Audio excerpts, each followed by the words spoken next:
I have hung 6 pairs of bobbins on 5 pins up here. 2 pair of bobbins is on this far edge pin, and it holds my worker pair, which is in red. And be careful as to pay attention to that pair. It is the one that will be working back and forth. In a weaver's terms, it's like a weft thread, goes back and forth, left and right, and the passive pairs always hang down, and the worker pair works through them. I am going to be showing you how to do a hole stitch, and the worker pair has to work first through this pair here, and consequently through all the remaining pairs. To do the hole stitch, first you do a cross, a twist, a cross, and a twist.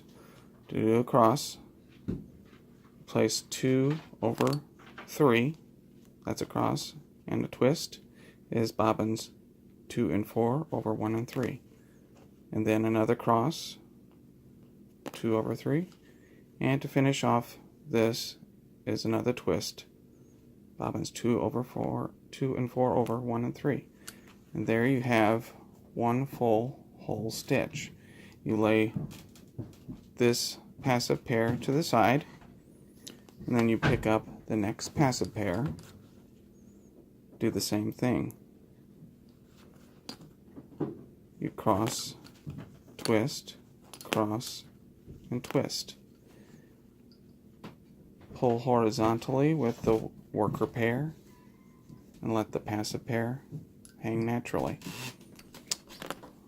I should note first that as I hung each of the passive pairs, I should start with a twist on them so to prepare them.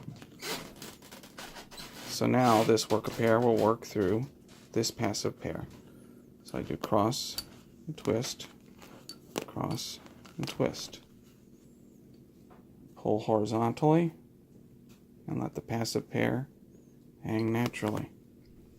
Pick up the next pair, make sure there's a twist on it, cross, twist, cross, and twist. And tighten up the hole stitch. If you notice, I'm tugging on the passive pair horizontally and kind of rocking the worker pair back and forth horizontally to get a nice tight stitch. And last is my last passive pair. I do cross, twist, cross, and twist. And now I'm to the other side, and I put a pin in the edge hole, and here's where I make 2 twists,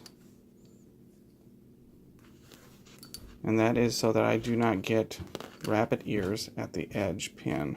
If I just had one twist, I'll end up getting what looks to be rabbit ears, a very loose weave. It also stabilizes the edge pair. So now this worker pair is going to work back this direction through the same passive pairs. Cross, twist, cross, and twist. Now I pull and tug vertically with the passive pair, horizontally with the worker pair, and that closes that edge pair pin. So now I pick up the next passive pair, cross, twist, twist. Next passive pair, cross, twist, twist. And keep continuing to the other side.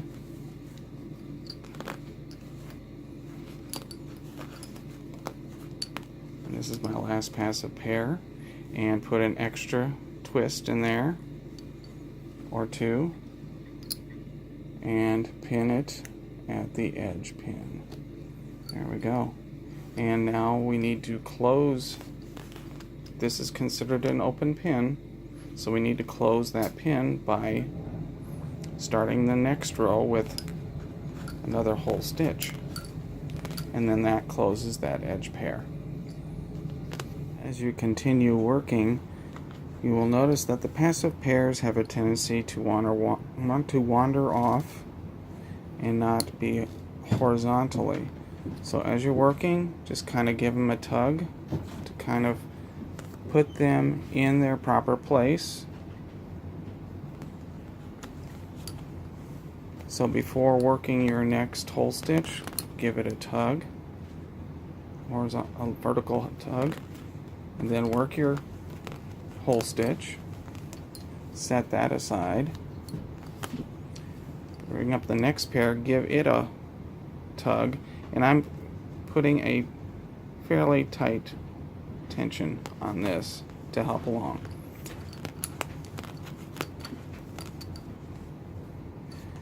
And you will see as we continue on, making sure that all our threads are either, our passives are vertical and our worker pair is horizontal. You begin to see the pattern of what the hole stitch is making.